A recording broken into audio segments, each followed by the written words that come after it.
So hello everyone, स्वागत करता हूँ आपका PYQ प्राइम पर। और उम्मीद करता हूँ आप लोग खैरियत से होंगे। तो आज हम करने वाले हैं लेक्चर 2 अपने कोर्स का।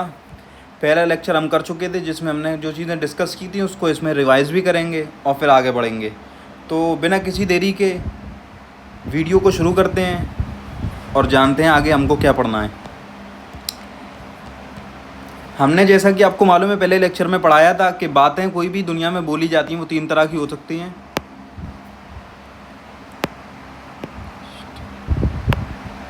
जी, तो हमने आपको पढ़ाया था कि बातें जो भी दुनिया में बोली जाती हैं, जो भी बात हो रही है वो 3 तरह की हो सकती है। जो वक्त गुजर गया उसकी हो सकती है, या जो अभी चल रहा है वक्त उसकी हो सकती है, या फिर आने वाले कल की हो सकती है, जो वक्त आएगा जिसको फ्यूचर हम कहते हैं। फिर आगे बढ़ें तो अब इसकी पहचान कैसे होगी, कौन सी बात पास्ट की है जो वक्त गुजर गया, कौन सी आने वाले वक्त की बात है और कौन सी अभी की चल रही है। तो हमने इसमें ये चीज़ देखी थी कि पास्ट की पहचान होती है सेंटेंस में अगर वॉज हो, वर हो, या किसी भी लफ्ज़ के आखिर में सेंटेंस में ईडी आ गया।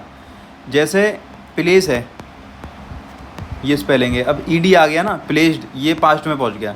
इसी तरीके से प्ले है फॉर एग्जांपल, ईडी आ गया तो ये पास्ट में पहुंच गया है ना। ये सब बता हम चुके हैं आपको। अब प्रेजेंट में क्या पहचान होती है, इज़, एम, आर, ये तीनों पहचान है। फ्यूचर में विल, शेल अगर हमको मिल जाए सेंटेंस में तो ये फ्यूचर का सेंटेंस होता है, ये हमको पता चल गया इससे। अब एक बात यहाँ पर आपको ये बताना चाहता हूँ कि आप लोग रिवीजन तो करें ही इसका, लेकिन उसके साथ साथ NCERT की किताब ले लें, क्लास 5th या 6th की, और उसमें बुक आप पढ़ें। जैसे मैंने सफ़वान की स्टोरी पहले लेक्चर में बताई थी, बुक में पढ़ें और ये ढूंढने की कोशिश करें वॉज, वर या ईडी कहाँ पर है, इज़, एम, आर, मतलब पहचाने किस वक्त का सेंटेंस है, ये कोशिश करें अभी करने की। फिर आगे देखते हैं, और आज जो बताएंगे वो भी कोशिश करें आप, फिर देखते हैं क्या चीज़ रहती है। तो इस तरह से प्रैक्टिस करेंगे तो रिवाइज भी होता चलेगा और भूलेंगे भी नहीं। और नोट्स ज़रूर बनाएं। जो आपको हमने स्पीकिंग की नोटबुक लिखवा रखी है ना, चाहे तो उसमें लिख लें, नहीं तो ग्रामर की जो नोटबुक हमने आपको कहा है बनाने का उसमें भी लिख सकते हैं। अगर आप प्रॉपरली फॉलो नहीं करेंगे तो नहीं सीख पाएंगे, इसलिए नोट्स बनाएं, प्रॉपर मेंटेन करें। और नोट्स अगर नहीं लिखना चाहते तो मुझे बताएं, कमेंट करें आप, तो नोट्स आपको प्रोवाइड कर दिए जाएंगे जो भी मतलब लिख रखे हमने वो। तो इस तरह से आप कर सकते हैं इन सब चीज़ों को। तो एग्जाम्पल्स हम देखते हैं। She baked the chocolate cake yesterday. अब देखिए बेक्ड है ना, बेक होता है लफ्ज़, ठीक है, ईडी लग गया, ईडी आ गया तो ये कहाँ पहुँच गए, हम पहुँच गए इसमें पास्ट में, ठीक है। आगे बढ़ते हैं। दे visited the museum on Sunday. देखिए विजिट होता है ना लफ्ज़, VISIT, ईडी आ गया तो पास्ट में पहुँच गए, पास्ट का सेंटेंस। इसी तरीके से इसमें देखेंगे, अच्छा ये एक और बार लिख रखा है सेंटेंस। अगले चलते हैं अगले क्वेश्चन पे। 4th वाला एग्जांपल क्या है, I was late for the work this morning. तो वॉज आ गया ना, तो ये कहाँ पहुँच गए, पास्ट का सेंटेंस है। They were waiting at the bus stop, were आ गया ना, तो कहाँ है, पास्ट का। वॉज, वर लफ्ज़ के लास्ट में ईडी, तो वो पास्ट का सेंटेंस होता है। अब देखिए I am always on time, तो एम क्या बताया था आपको, इज़, एम, आर कहाँ आएगा, प्रेजेंट में, तो प्रेजेंट आ गया। He is an excellent soccer player, sorry is आ गया तो कहाँ पहुँच गए, प्रेजेंट में पहुँच गए, है ना। ऐसे हम पहचानते हैं, जल्दी जल्दी पहचानने की कोशिश करें, ऐसे ही पढ़ा करें और खुद देखा करें। क्या बोला, we are learning English, are आ गया ना, हम इंग्लिश सीख रहे हैं, तो आर क्या है, प्रेजेंट में, इज़, एम, आर प्रेजेंट में। अब अगला सेंटेंस क्या है, the train will arrive at 6 o'clock, will आ गया तो कहाँ पहुँच गए, फ्यूचर में। इस चीज़ को रट लें, जितना जल्दी रट लेंगे उतना अच्छा रहेगा आपके लिए, और प्रैक्टिस करते चलें। तो ये हमने कुछ प्रैक्टिस की जिसमें हमने आपको बताया कि पास्ट की पहचान होती है वॉज, वर या लफ्ज़ के लास्ट में ईडी। प्रेजेंट की पहचान होती है इज़, एम, आर, और फ्यूचर विल, शैल से हमको पता चलता है। अब सवाल ये है कि वॉज कब आता है और वर कब आता है। ये सोचने वाली बात है ना कि वॉज आ कब रहा है और वर कब आ रहा है। तो ऐसे किस केस में आता है हमको ये जानेंगे। उसके बाद इज़, एम, आर कब आता है, यहाँ लिख रखा है हमने, इज़ कब आता है, एम कब आता है और आर कब आता है। इसी तरह विल, शैल कब आता है, हमको कैसे पता लगेगा कि कौन सी चीज़ कब आ रही है। हर चीज़ है ना जो भी हम पढ़ा रहे हैं स्टेप बाय स्टेप है, प्री प्लान्ड है, तो इसलिए आराम से आप पढ़ें और नोट्स प्रॉपर बनाएं जो बोला जा रहा है। एक दिन ज़रूर इंग्लिश बोलना सीखेंगे, मतलब वक्त ज़रूर करीब है। मैंने बोला था 6 से 8 घंटे, तो 7 घंटे के अंदर आप पूरे लेक्चर्स में बता रहा हूँ मैं मिलाकर इंग्लिश बोलना सीख जाएंगे, ये मेरी गारंटी है। बस आप प्रॉपरली चीज़ों को फॉलो कर लें, ठीक है। पास्ट की पहचान वॉज वर, लफ्ज़ के लास्ट में ईडी। प्रेजेंट की पहचान is am are, future will shall से पता चलता है। अब सवाल ये है कि वॉज वर कब आता है, किस केस में वॉज आएगा, किस केस में वर आएगा, कब इज आएगा, कब एम आएगा, कब आर आएगा, कब विल आएगा, कब शैल आएगा, ये कैसे हमको पता लगेगा। ठीक है, अब जब भी कोई बात बोली जाती है ना, तो उसमें कम से कम दो चीज़ें होती हैं और उनकी अहमियत इतनी है कि उनमें से कोई एक भी चीज़ छूट गई तो बात ही मुकम्मल ना होगी। मतलब सेंटेंस जो सुना है ना आपने, सेंटेंस कहते किसको हैं आखिर ये समझें। सेंटेंस का मतलब होता है लफ्ज़ों को आपने मिला दिया और लफ्ज़ों को मिलाकर कुछ ऐसी बात बनी जिसका कोई सेंस निकलता है, तो उसी को सेंटेंस बोलते हैं। जैसे मैं आपसे बोलूं कि खाना, अब खाना जब मैंने आपसे बोला ना, इसका बस इतना सेंस निकल सकता है कि खाना कुछ चीज़ होती है खाने वाली। अब क्या होती है, कौन खा रहा है, कुछ भी पता नहीं चल रहा है ऐसे, तो ये इनकम्प्लीट सेंटेंस है, ये बात मुकम्मल नहीं है। बात मुकम्मल तब होती है जब पूछा जाता कि खाने में क्या बना है या आपने क्या खाया, तब पूरी मुकम्मल बात है ना। तो कोई भी बात दुनिया में होती है या कोई भी सेंटेंस दुनिया में बोला जाता है तो उसमें मिनिमम दो चीज़ें होती हैं।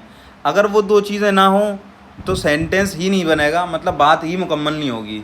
हम जो कम्युनिकेट करते हैं आपस में इंसान, उसमें क्या चीज़ होती है, सबसे मेन होता है कि हम सामने वाले को अपनी बात समझा सकें।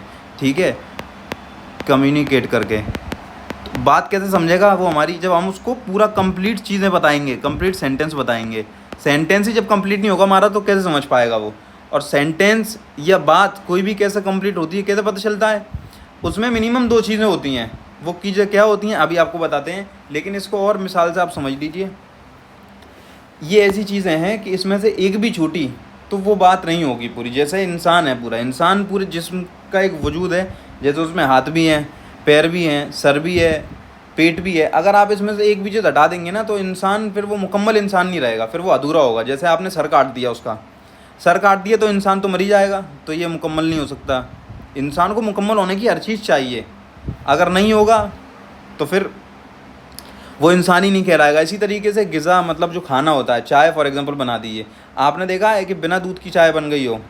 अब गर्म चाय बहुत से लोग बोलेंगे हॉट कॉफ़ी, लेकिन बता रहा हूँ कि बिना दूध के चाय नहीं बन सकती। इसी तरीके से चाय की पत्ती है, इसी तरीके से चीनी है। एक भी चीज़ अगर छूटेगी तो चाय कंप्लीट नहीं हो सकती। चाय को कंप्लीट होने के लिए सारी चीज़ों का मिलना ज़रूरी है। ठीक है, उसी तरीके से सेंटेंस, ये जो दो चीज़ें होती हैं इसमें से एक भी चीज़ छूटी तो बात मुकम्मल नहीं होगी, और बात मुकम्मल नहीं होगी तो अपनी बात सामने वाले तक पहुंचा नहीं पाएंगे, और सामने वाले तक जब बात ही नहीं पहुंचा पा रहे तो लैंग्वेज का एक जो काम होता है कि इंटरेक्ट करें आप एक दूसरे से, अपने थॉट्स को शेयर करें, वो नहीं हो पाएगा, वो अधूरा रह जाएगा। इसलिए बात पहुंचाना ज़रूरी है और उसके लिए दो चीज़ें ज़रूरी हैं, मिनिमम दो चीज़ें होनी चाहिए। उसके अलावा एक चीज़ और हो सकती है, पर अभी मिनिमम दो चीज़ें देखते हैं। अच्छा, लिखा है यहाँ पर, दुनिया की किसी भी बात में डूअर और वर्क ज़रूर होता है, मतलब काम और काम करने वाला या वाली। कोई भी आप सेंटेंस बोलेंगे उसमें एक तो मेन कैरेक्टर होगा जो काम कर रहा होगा, ठीक है, और एक होगा काम। जैसे मैंने एग्जांपल लिख रखे हैं नीचे, मैं दिखाता हूँ आपको। मैं पढ़ा रहा हूँ, तो मैं क्या हो गया, मैं काम तो हूँ नहीं, मैं काम करने वाला हूँ ना। ठीक है, मैं काम करने वाला हूँ। और पढ़ाना क्या चीज़ हो गई, पढ़ाना काम हो गया। समझ गए? तो मिनिमम दो चीज़ें हैं। आप पढ़ रहे हो तो आप क्या हो गया, आप वर्कर हो गए, काम कर रहे हो। पढ़ना काम हुआ एक, और पढ़ना क्या हुआ, आप काम करने वाले हो गए, ठीक है, वर्कर। और पढ़ना क्या हुआ, ये वर्क हो गया, काम हो गया। इसी तरीके से मैं नहा चुका हूँ,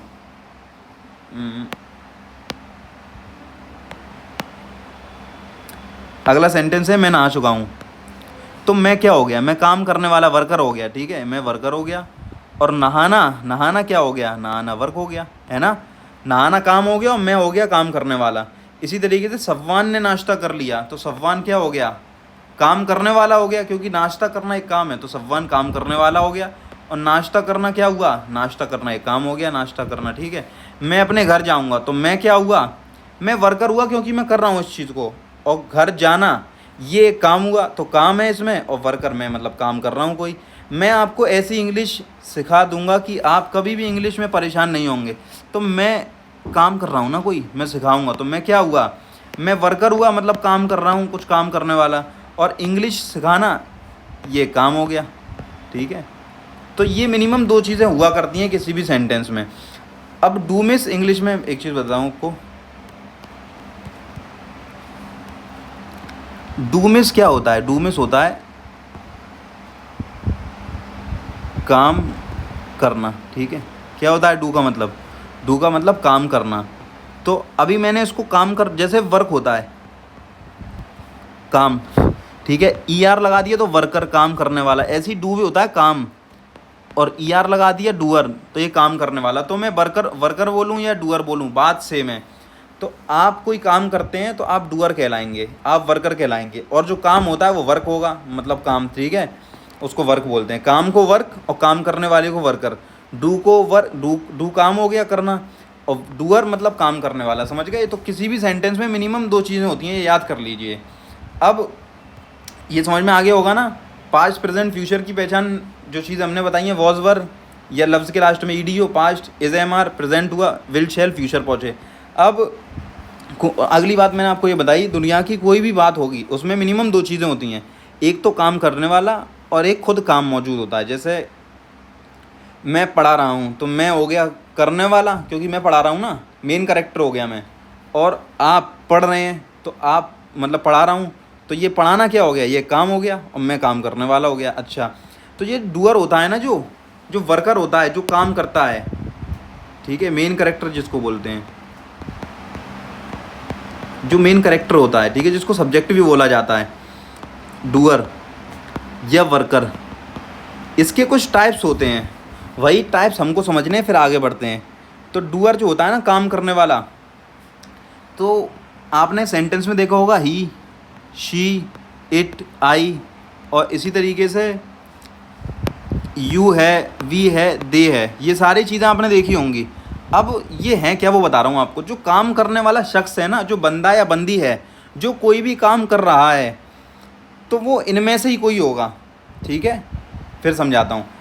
जो भी आपने देखी होंगी चीज़ें, कोई भी काम करता है वो इसी में से कोई होगा। जैसे मैं बोलूँ, जैसे पहले मैं समझाता हूँ, फिर एक चीज़ और बताऊँगा, तो लिंक कर लेंगे आप उसको। अगर ही, पहले इनका मतलब समझिए,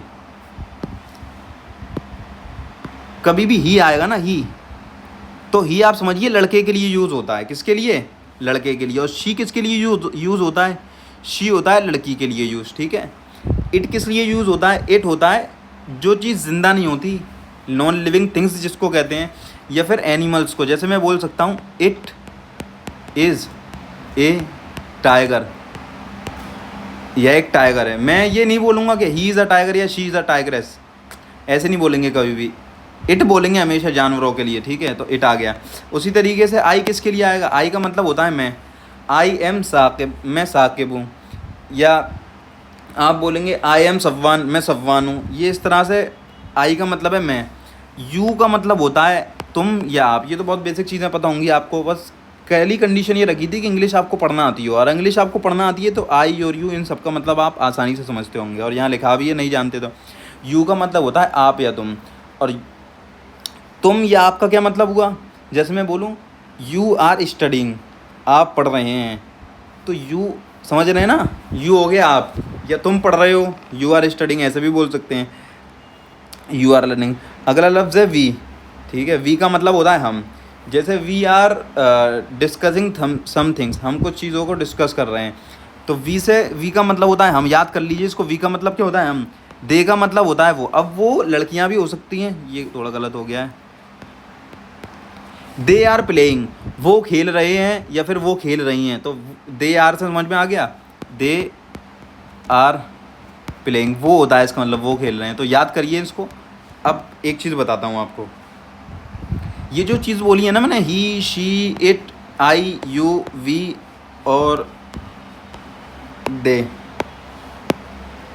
अब इसका क्या मतलब है वो थोड़ा सा आपको समझाता हूँ। जैसे मैं एग्जांपल लूँ सफ़वान का, ठीक है। सफ़वान क्लास 4th में है, फिर बोलूँ मैं सफ़वान 10 साल का है, फिर मैं बोलूँ सफ़वान खाना खा चुका, फिर बोलूँ सफ़वान नहाने चला गया, फिर बोलूँ सफ़वान सो गया, सफ़वान मुझे सुना रहा है कुछ भी, ये सफ़वान पढ़ रहा है। अब बार बार जो मैं बोल रहा हूँ ना, ये एक लैंग्वेज में कमी होती है कि आप किसी भी चीज़ का नाम बार बार लें। तो उस कमी को दूर करने के लिए होता ये है कि आपको नाम सिर्फ एक बार लेना है शुरू में सेंटेंस के, बाकी फिर उसका नाम नहीं लेना। अब सफ़वान क्योंकि लड़का है तो मैं उसके लिए ही यूज़ करूँगा। क्या यूज़ करूँगा? ही यूज़ करूँगा। जैसे वो आ रहा है, तो वो आ रहा है, रहा से पता चला लड़का है, तो वो लड़का आ रहा है ना। अब मैंने नाम नहीं लिया, नाम नहीं लिया तो ही आएगा, ठीक है, ही इज़ कमिंग। इसी तरीके से वो आ रही है तो शी इज़ कमिंग। आप सिर्फ इसका मतलब समझ लें, सेंटेंस बनाना है, सब चीज़ें हम वो आपको बाद में सिखाएंगे, बस अभी तो डू आर आपको समझा रहा हूँ मैं। ही का मतलब लड़के के लिए यूज़ होता है, शी का मतलब लड़की के लिए यूज़ होता है, इट का मतलब नॉन लिविंग थिंग्स या जानवर के लिए यूज़ होता है, आई मैं, यू तुम और आप, वी का मतलब हम, और दे का मतलब वो। ये सब चीज़ें आप समझ गए होंगे अब। तो ये जो डूअर है ना, कोई भी जो काम कर रहा है उसके लिए आता है ये, ठीक है। अब इनको याद कर लीजिए, फिर आगे बढ़ते हैं। डूअर के टाइप्स हैं, कोई भी जो काम करने वाला होगा वो इन्हीं में से कोई होगा। या तो वो एक लड़का होगा सिंगुलर, या एक लड़की होगी अकेली, या कोई जानवर होगा, या नॉन लिविंग थिंग्स होगी जो कोई काम कर रहा होगा, या फिर आई का मतलब मैं होऊंगा, या आप होंगे यू, या फिर वी हम सब होंगे, या वो। इतनी पॉसिबिलिटीज़ हो सकती हैं ये सब होने की, ठीक है। आगे चलते हैं। अब ये जो लड़का है, लड़का बोल रहा हूँ, ये जो वर्कर है ना, काम करने वाला शख्स या काम करने वाली लड़की या लड़का, जो भी काम कर रहा है, जो भी मेन करेक्टर है, वो या तो सिंगुलर होगा या प्लूरल होगा। यानी सिंगुलर का मतलब है वन, या तो वो एक होगा, अकेला होगा, ठीक है, या वो एक से ज़्यादा, इसको प्लूरल कहते हैं, ठीक है। सिंगुलर का मतलब एक और प्लूरल का मतलब एक से ज़्यादा। एक से ज़्यादा का मतलब दो भी हो सकते हैं, तीन भी हो सकते हैं, फिर हज़ार भी हो सकते हैं। तो सिंगुलर में क्या क्या चीज़ें आएंगी, ही का मतलब है एक, लड़का, लड़के के लिए आता है ना ही, शी का मतलब ये भी ये आता है लड़की के लिए, ये सिंगुलर है, मतलब एक शख्स के लिए यूज़ हो रहा है ये। इट आता है जानवर के लिए, एक जानवर या एक नॉन लिविंग थिंग। आई आता है मैं, और मैं तो वैसे भी सिंगुलर हूँ। प्लूरल के लिए अगर देखें तो प्लूरल में क्या होगा, यू प्लूरल के लिए आता है, मतलब तुमको ऐसे समझे, तुम लोग। अब तुम लोग तो बहुत सारे हो गए ना, तो इस तरह से यू को रिलेट कर सकते हैं तुम। इसी तरीके से वी का मतलब हम, ये तो पता चल रहा है हम बहुत सारे हो गए। और दे का मतलब वो उसके लिए नहीं बोलेंगे, ऐसे भी मतलब बोला जाता है दुनिया में, जैसे बीवियाँ अपने शौहर के लिए बोलती हैं वो आ रहे हैं, पर ये ठीक नहीं है, ठीक है। वो का मतलब प्लूरल के लिए ही आता है, ठीक है। तो दे प्लूरल है, वी प्लूरल है, यू प्लूरल है। एक से ज़्यादा लोगों के लिए यूज़ होगा तो यू वी दे यूज़ होगा, तुम हम या वो। तीन ही पॉसिबिलिटीज़ बन सकती हैं एक से ज़्यादा लोगों के लिए। और सिंगुलर के लिए ही होगा, शी होगा, इट होगा, आई। अब ये पता चल गया होगा आपको, या पहले से ही पता होगा। आगे बढ़ते हैं। अब ये जो डूअर है ना, ये जो वॉज वर आ रहा था, है ना, या इज एम आर आ रहा था, या विल शैल आ रहा था, ये क्यों आ रहा था वो बता रहा हूँ। ये जो आ रहा था ना जब भी, ये डूअर की वजह से आ रहा था। ये सब चीज़ें किस पर डिपेंड कर रही थी, डूअर पर। मतलब काम करने वाला जो शख्स है ना, काम करने वाला, वाला या वाली, फॉर एग्जांपल लिख दिया मैंने। ये जो काम करने या करने वाला या वाली है ना, इसकी वजह से आ रहा था। इसकी वजह से कैसे आ रहा था, वही चीज़ आपको देखनी है। ये तो आपको मालूम है, जब भी बात पास्ट में सिंगुलर की होगी तो वॉज आएगा। क्या आएगा, वॉज। और जब भी बात पास्ट में प्लूरल की होगी तो वर आना है। जब भी एक की बात होगी, सिर्फ एक की, तो आएगा वॉज। जब भी एक से ज़्यादा की बात होगी तो आएगा वर। अब सिंगुलर में आपको मालूम है क्या क्या चीज़ें थी, पीछे भी बताई थी, दोबारा बता रहा हूँ। सिंगुलर में क्या था, ही है, शी है, इट है, आई है। दोबारा सुनिए, ही, शी, इट, आई, ये सब चीज़ें बताई थी ना सिंगुलर में। देखिए पीछे, इधर देखिए, सिंगुलर में क्या क्या चीज़ बताई है मैंने। सिंगुलर में बताइए, शी, ही, इट, आई, ये सब चीज़ें क्या बताई हैं मैंने सिंगुलर में। प्लूरल में क्या है, यू वी दे। तो प्लूरल कभी भी बोलूँगा तो तीन लफ्ज़ होगा ये वाले, याद रखिएगा। सिंगुलर बोलूँगा तो ये चारों चीज़ें आएंगी, ऐसे याद कर लीजिए। और नहीं तो ट्री भी बना रखा है वहाँ पर। पास्ट में कैसे पता चलेगा, पास्ट में पता चलेगा अगर वॉज है तो वॉज आ रहा है सिंगुलर की वजह से। जो काम करने वाला है वो सिर्फ एक है। और अगर वर आ रहा है, वर, इसका मतलब काम करने वाले कितने हैं, फिर एक से ज़्यादा हैं। और एक से ज़्यादा के लिए क्या कंडीशन बताई थी, यू आएगा, या दे आएगा, या वी आएगा। एक के लिए क्या कंडीशन बताई थी, ही आएगा, शी आएगा, इट आएगा, आई। अगर सिंगुलर है तो ही, शी, इट, आई। और प्लूरल है तो यू वी दे। ये सब चीज़ें आपको याद रख लें, आगे बार बार चीज़ें सेम आनी है। प्रेजेंट में कैसे पता चलेगा, तो प्रेजेंट में सिंगुलर के लिए दो कंडीशंस हैं। इधर आइए, जैसे प्रेजेंट में आ गया, ठीक है। तो प्रेजेंट में अगर जो काम करने वाला है, मतलब डूअर या वर्कर, वो सिंगुलर है या प्लूरल है, दो पॉसिबिलिटी हो सकती है, या तो एक होगा या एक से ज़्यादा होगा, ज़ीरो तो होगा नहीं, ज़ीरो है तो फिर सेंटेंस ही नहीं है ना। तो सिंगुलर होगा या प्लूरल होगा, दो चीज़ें हो सकती हैं। अब सिंगुलर में भी दो केस बनते हैं। अब सिंगुलर में आप देख लीजिए यही चारों चीज़ें आ सकती हैं, ही शी इट आई, ये सिंगुलर के केस हो गए, ही शी इट आई। लेकिन सिंगुलर में डिवीजन मैंने कर दिया, अगर एम आ गया तो एम हमेशा किसके साथ आएगा, एम हमेशा आई के साथ आएगा। और इज़ आया इज़, तो इज़ किसके साथ आएगा, हमेशा ही शी या इट के साथ, ठीक है। इज़ आया इज़ किसके साथ आना है, इज़ आना है हमेशा ही शी इट के साथ। और एम किसके साथ आना है, हमेशा एम आना आई के साथ। ये प्रेजेंट की बात कर रहा हूँ मैं, पास्ट में नहीं चले जाएंगे। अब पास्ट में कभी भी एम नहीं आएगा, ना इज़ आएगा ना आर आएगा। पास्ट में वॉज वर आना है हमेशा, और वॉज वर आएगा तो आपको बता दिए वॉज सिंगुलर के केस में आएगा, प्लूरल के केस में एक से ज़्यादा की जब भी बात होगी तो वर आएगा। ऐसी प्रेजेंट में जब आएंगे तो प्रेजेंट में भी या तो काम करने वाला एक होगा या एक से ज़्यादा। अगर काम करने वाला एक है तो इज़ या एम आएगा, और काम करने वाला एक से ज़्यादा है तो आर आएगा। अब जब भी एक होगा काम करने वाला तो उसमें दो सिनेरियो हैं, इज़ एम आर तीन चीज़ें होती हैं ना। तो एम हुआ ना एम, तो एम आएगा आई के साथ, याद रखिएगा। और इज़ आएगा किसके साथ, ही शी इट के साथ। अब इन चीज़ों को याद करना है आपको। आर के साथ क्या क्या चीज़ें आएंगी, आर के साथ वी भी आ सकता है, यू भी आ सकता है, दे भी आ सकता है। आपको कैसे पता चलेगा किसके साथ क्या आएगा, वो आपको कुछ नहीं करना, वो बता दिया जाएगा। बस याद कर लीजिए वी के साथ आप ये सोच रहे होंगे वी कब आएगा, यू कब आएगा, दे कब आएगा, कैसे हमको पता चलेगा। अरे भाई जब हम की बात आएगी, हम नहा रहे हैं तो वी आर बाथिंग आ सकता है, ठीक है, या वी आर हैविंग बात, कुछ भी आ सकता है। वी हम की बात आ रही है ना, तुम खाना खा रहे हो, यू आर ईटिंग फूड, तो तुम आ गया, वो चले गए, अच्छा ये छोड़ें इसमें नहीं आएगा आर। वो आ रहे हैं तो दे आर कमिंग, ठीक है। वो चार हैं तो दे आर फोर। तो इस तरह से दे आ गया तो प्लूरल की बात है तो आर के साथ दे आएगा, वी आएगा, यू आएगा। इसके साथ ही शी एट आएगा, एम के साथ आई आएगा। उम्मीद करते हैं आपको सब चीज़ें समझ में आ रही होंगी। इसी तरीके से फ्यूचर का केस है तो फ्यूचर में विल आएगा या शैल। फ्यूचर के केस में सिंगुलर या प्लूरल नहीं होता, से कोई फ़र्क नहीं पड़ता है, हमेशा विल ही आएगा। फ्यूचर में सिंगुलर हो या प्लूरल हो, हमेशा ही क्या आएगा, विल आएगा। मतलब ही के साथ भी विल, शी के साथ भी विल, आई के साथ भी विल, इट के साथ भी विल, वी के साथ भी विल, यू के साथ भी विल, दे के साथ भी हमेशा विल आना है। याद कर लीजिए, रट लीजिए, ठीक है। अब यहाँ पर कुछ सेंटेंसेस दिए हुए हैं एग्जाम प्रैक्टिस के लिए, लेकिन मैं थोड़ा आपको दोबारा से रिवाइज़ करवा देता हूँ। दुनिया में कोई भी बात बोली जाएगी तो वो किसी ना किसी टाइम में होगी। अगर पहले मतलब पास्ट में है तो कैसे पता चलेगा, वॉज, वर्ड से पता चलेगा, लफ्ज़ के लास्ट में ईडी होगा, ठीक है। प्रेजेंट की बात जब भी आएगी इज़, एम और आर से पता चलेगा। फ्यूचर की जब भी बात होगी तो किससे पता चलेगा, फ्यूचर का हमको पता चलेगा विल से या फिर शैल से। अब बात ये कि जो पास्ट में वॉज वर आया या प्रेजेंट में इज़ एम आर आ रहा है या फ्यूचर में विल शैल आ रहा है, ये किसकी वजह से आ रहा है, ये आ क्यों रहा है। तो ये आ रहा है जो करेक्टर है ना, मेन कैरेक्टर, जिसको हम वर्कर बोल रहे हैं या काम करने वाला, या इसको डूअर भी बोल सकते हैं। डूअर जिस तरह का होगा उस तरह से ये सब चीज़ें आनी हैं, ठीक है। ये मैंने आपको बता दिया था। तो अगर पास्ट में चले गए हम, पास्ट में, ठीक है, डूअर अगर एक है या डूअर एक से ज़्यादा, वन प्लस है, ठीक है।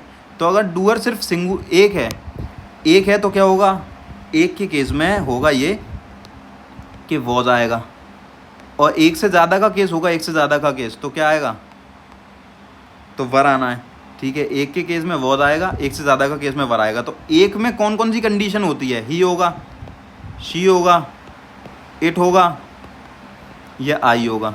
और एक से ज़्यादा में कौन सी कंडीशन होती है, यू, वी, दे, ठीक है। अगर मैं प्रेजेंट की बात करूं तो प्रेजेंट में जो इज़ एम आ रहा है वो किसकी वजह से आ रहा है, वो आ रहा है डूअर की वजह से, जो काम कर रहा है। वो एक भी हो सकता है या वन प्लस भी हो सकता है, एक से ज़्यादा। तो एक होगा तो क्या आएगा, एक में दो कंडीशन है, या तो एम आएगा या इज़ आएगा।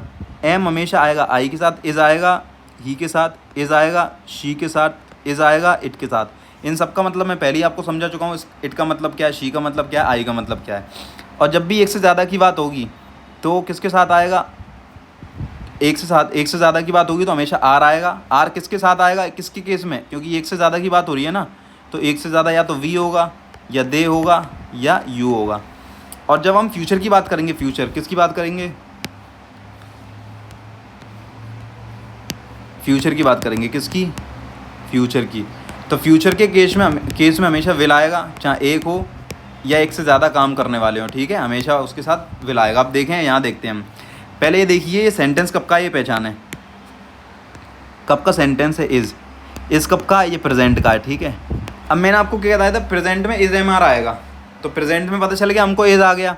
अब अगली बात ये है कि इज़ क्यों आया, तो इज़ आया, ये सिंगुलर है, काम करने वाला, शी इज़ वेटिंग, वो इंतज़ार कर रही है, तो शी सिंगुलर है ना, सिंगुलर का बताया था मैंने, यानी एक है, शी का मतलब वो लड़की सिर्फ एक है वो, तो इसलिए इज़ आ गया। अब देखें ज़रा, वर्ब कहाँ पहुँचे, पास्ट में, किधर पहुँचे, पास्ट में। पास्ट में तो हम पहुँच गए, लेकिन मैंने क्या बताया था, पास्ट में वॉज या वर जब भी आएगा वो किसकी वजह से आएगा, वो डूअर की वजह से आएगा। और डूअर मतलब काम करने वाला, यहाँ पर कितने हैं, वी क्या हुआ, वी प्लूरल है, एक से ज़्यादा है, मतलब हम एक से ज़्यादा हो गए ना। इसी तरीके से यू विल विन, तो विल का है, विल है फ्यूचर, फ्यूचर में पहुंच गए। फ्यूचर में आपको बताया था सिंगुलर हो या प्लूरल हो कोई फ़र्क नहीं पड़ता, तो इसलिए कोई फ़र्क नहीं पड़ेगा। यहाँ पर यू आ गया और यू के साथ विल आ गया, क्या है सेंटेंस, यू विल विन, आप जीत जाएंगे या आप जीतेंगे, ठीक है। इसी तरीके से अगला है, सफ़वान वॉज रिसाइटिंग, सफ़वान तिलावत कर रहा था, या मतलब ठीक है पढ़ रहा था, या कुछ भी बोल सकते हैं आप। तो वॉज कहाँ पहुँच गए, पास्ट। क्या बताया था मैंने, वॉज कब आएगा, जब डूअर सिंगुलर होगा, सफ़वान अकेला ही है ना, सिंगल है, मतलब ही शी इट ये सब तो आ ही सकते हैं सिंगल में, किसी का नाम भी आ सकता है, तो सफ़वान अकेला है। मैंने बताया एक के केस में हमेशा वॉज आएगा, एक से ज़्यादा के केस में वर आएगा, पास्ट में, प्रेजेंट में इज़ एम आर आएगा, फ्यूचर में विल शैल आएगा। अगला चलते हैं, वॉज आ गया, देखिए she was mad at me, ठीक है। वॉज आया तो कहाँ पहुँचे, पास्ट में पहुँच गए, पास्ट में पहुँच गए, तो पास्ट में वॉज क्यों आया, वर भी तो आ सकता था, वॉज आया इसकी वजह से, क्योंकि लड़की एक है और ये है सिंगुलर, सिंगल है मतलब एक है, इस वजह से वॉज आया। अगर प्लूरल होती तो वर आता, प्लूरल यहाँ पर कुछ करेक्टर होता।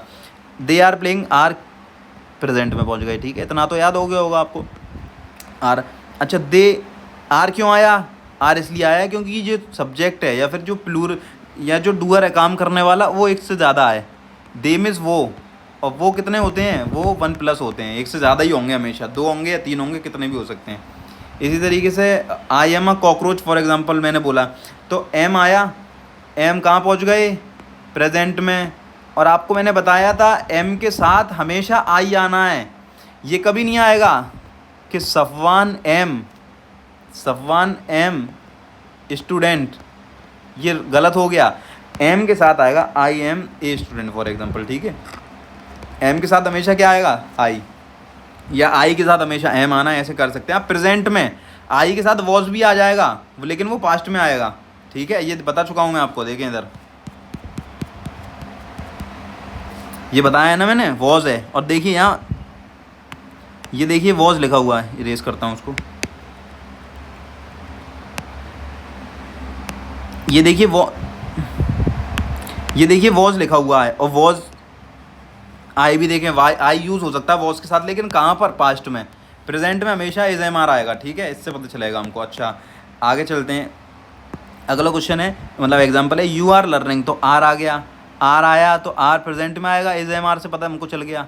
अब आर जो आया वो क्यों आया, मैंने आपको बताया था आर आएगा हमेशा किसके साथ, देखिए पीछे आर किसके साथ आएगा, प्रेजेंट में चलते हैं पहले हम, प्रेजेंट में पहुँच गए, प्रेजेंट में आर कहाँ पर है, देखें ज़रा,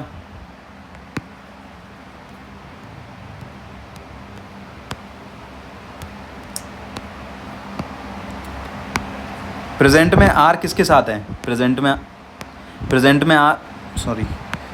में आर ये रहा, और ये प्लूरल के केस में है, प्लूरल के होते हैं वी यू दे, इनमें से कुछ ना कुछ ज़रूर होगा अगर आर आ रखा है प्रेजेंट में। तो यहाँ क्या है, देखिए यहाँ पर यू है ना, इसका मतलब कहाँ पहुँच गए, प्रेजेंट में, और यू आ गया, ठीक है। यू क्यों, आर की मतलब यू की वजह से आर आया, ठीक है, क्योंकि यू क्या है, प्लूरल। अगले उसकी तरफ चलते हैं, कॉन्सेप्ट की एग्जाम्पल की तरफ, कह रहा है आई एम टीचिंग, मैं पढ़ा रहा हूँ, ठीक है। तो एम आ गया, एम कहाँ आएगा, एम आएगा प्रेजेंट में हमेशा, इज़ एम आर प्रेजेंट में, और एम किसकी वजह से आया है, आई की वजह से। आई के साथ हमेशा एम आएगा प्रेजेंट में, आई के साथ हमेशा वॉज आएगा पास्ट में, और आई के साथ विल आएगा हमेशा फ्यूचर में, समझ रहे हैं ना। आई के साथ एम आएगा प्रेजेंट में, इज़ कभी नहीं आएगा, आर कभी नहीं आएगा, ठीक है। और ये लास्ट एग्जांपल है, कह रहा है you will be speaking English one day, एक दिन आप मतलब इंग्लिश बोल रहे होंगे एक दिन, ठीक है। तो विल आया, विल आया तो कैसे पता चला, विल आया तो ये क्या हुआ, ये हुआ फ्यूचर। और फ्यूचर में आपको मैंने बताया था सिंगुलर प्लूरल से कोई झंझट नहीं है, यू आएगा, ठीक है। यू आ गया या फिर कुछ और भी आता तब भी विल ही आता। तो ये हमने कुछ एग्जांपल्स देखे, अभी कुछ और एग्जांपल्स देख लेते हैं।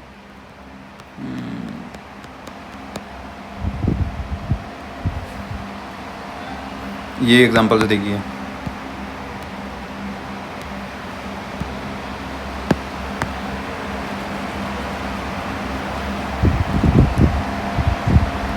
अब सवाल ये होगा आपका कि ये जो पहला सेंटेंस लिख रखा है, she baked a chocolate cake yesterday या they visited the museum on Sunday, ये तो बाद में आपको बताएंगे, छोड़ें अभी।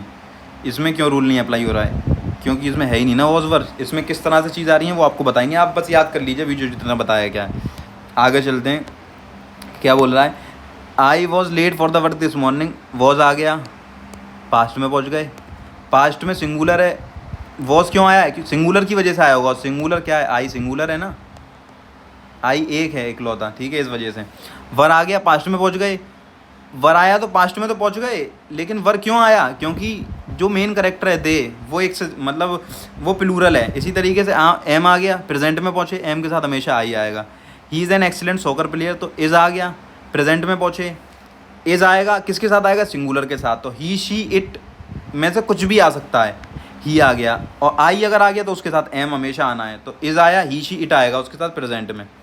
आगे चलते हैं, वी आर लर्निंग इंग्लिश, हम इंग्लिश पढ़ रहे हैं। अब देखिए आर आया ना, आर आया तो प्रेजेंट में पहुँचे, और आर आता है प्लूरल के साथ, तो वी प्लूरल ही तो बताया था मैंने आपको। इसी तरीके से विल ट्रेन, ठीक है, विल आ गया क्या, फ्यूचर में पहुँच गया, और ट्रेन तो सिंगुलर हो या प्लूरल हो कोई फ़र्क नहीं पड़ता, तो विल आ गया, ठीक है। इससे हमको पता चल गया ये सब चीज़ें, ये हमने एग्जांपल देख लिए सारे। तो उम्मीद करता हूँ आपको ये सब चीज़ें समझ में आ गई होंगी और अच्छे से आप लोग पढ़ रहे होंगे। वक्त की कमी की वजह से लेक्चर इतना लेट आ पाता है, लेकिन आप लोग पढ़ते रहें, पेशेंस के साथ पढ़ते रहें, 7 घंटे मैक्सिमम इंग्लिश बोलना आप सीखेंगे, ये मेरी गारंटी है। जो नोट्स बनवाए जा रहे हैं उन नोट्स को आप बनाएं, जो कॉपी आपको बताई गई है उस पर लिखें प्रॉपर, जो बुक आपको बताई गई है मतलब NCERT बताई है ना मैंने क्लास 5th या 6th की, उसको लेकर आएँ। सब चीज़ें करने से होती हैं दुनिया में, अगर आप नहीं करेंगे कुछ भी बैठ रहेंगे तो कुछ नहीं हो सकता। इसलिए हाथ पैर थोड़े से चलाइए, नोटबुक लेकर आइए, थोड़ा सा खर्चा कीजिए। यहाँ तो सब कंटेंट एकदम फ्री में मिल रहा है, आपको बस कॉपी किताबों का ही तो थोड़ा सा खर्चा करना है, वो भी कितने 60-70 रुपये की NCERT आएगी, 3 कॉपियाँ 50-60 रुपये की, मतलब 100 रुपये का टोटल खर्चा है। आप करना शुरू कर दें और देखें कितनी जल्दी इम्प्रूवमेंट आपके अंदर आता चला जाएगा। यहाँ पर बड़ा आपको ग्रामर जा रही है और कॉन्सेप्चुअल बिल्डिंग की जा रही है, पर आपको इतना हैवी नहीं लग रही होंगी चीज़ें, क्योंकि थोड़ा बना ही गई हैं, इसको ढाला गया है। अब सोचिए हमारा 8 साल का स्टूडेंट है, उसको भी हमने ये सब चीज़ें पढ़ाई हैं, पर जब बच्चे को पढ़ाई जाएंगी तो थोड़ा स्लो चीज़ें दी जाती हैं। प्रेजेंट में कब क्या चीज़ें यूज़ हो रही हैं, फिर एक दिन में वही पढ़ाना है, पास्ट में फिर एक दिन में वही पढ़ाना है, उसके अलावा नहीं पढ़ाना। आप लोग तो पढ़े हैं तो आपको ये सारी चीज़ें इकट्ठी दी जा रही हैं, तो प्रैक्टिस करते रहें, जो बताया जा रहा है उसको उस पर अमल करें, एक दिन ज़रूर आप बोलना सीख जाएंगे। और चैनल को सब्सक्राइब ज़रूर करें, वीडियो को शेयर करें और कमेंट ज़रूर करें, क्योंकि कमेंट आप करते हैं तो उससे मोटिवेशन मिलता है। जो भी आपके रिव्यूज़ हैं उसको ज़रूर शेयर करें, आप कैसा फील कर रहे हैं, कैसा महसूस कर रहे हैं, और हमको इससे काम करने में थोड़ा सा मोटिवेशन मिलता है, प्रोत्साहन मिलता है। तो कमेंट करते रहें, शेयर करते रहें, जितना ज़्यादा आप शेयर करेंगे उतना ही ज़्यादा मुझको वो रहेगा कि चलें ज़िम्मेदारी है वीडियो बनानी है, नहीं तो फिर ये है कि मैं ऐसे ही बनाता हूँ अपने टाइम निकाल कर जब भी वक्त मिलता है। तो ज़रूर चैनल को सब्सक्राइब करें, लोगों से भी सब्सक्राइब करवाएं, पूरा कंटेंट सब फ्री में है, नोट्स भी फ्री में दे दिए जाएंगे आपको, सारी चीज़ दे दी जाएंगी। तो तब तक के लिए अपना ख्याल रखें, ऐसी वीडियोस को देखते रहें और हमारे चैनल को बार बार विज़िट करते रहें। तो मिलते हैं फिर अगली वीडियो में, तब तक के लिए।